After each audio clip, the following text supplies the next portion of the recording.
Serbia's president has slammed Australia after national icon Novak Djokovic was denied entry to the Australian Open after an 11-day judicial fight.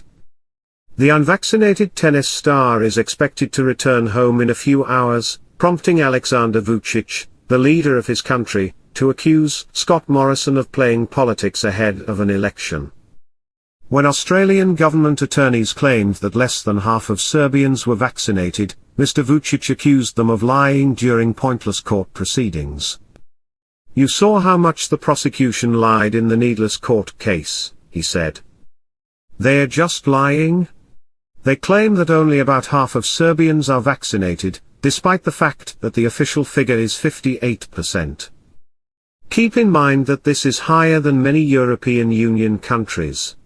That was a meaningless debate, but in Orwellian performances, anything is possible."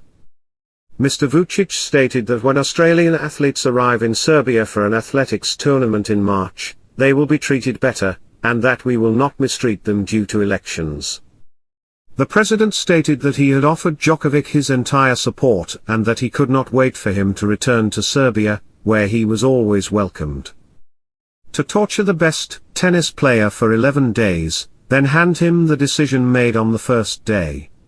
He added, according to Serbian news outlet Novosti, "I am sure the Australian people love Serbs, so thank you. They think they've humiliated Djokovic, but they've only disgraced themselves, and he can now return to Serbia and hold his head high, looking everyone in the eyes."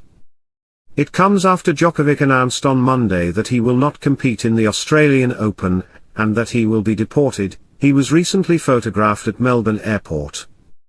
Djokovic could face a 3-year ban from returning to Australia if Chief Justice James Allsop, Justice Anthony Basanko, and Justice David O'Callaghan unanimously concluded he did not have grounds to challenge Immigration Minister Alex Hawke's deportation decision.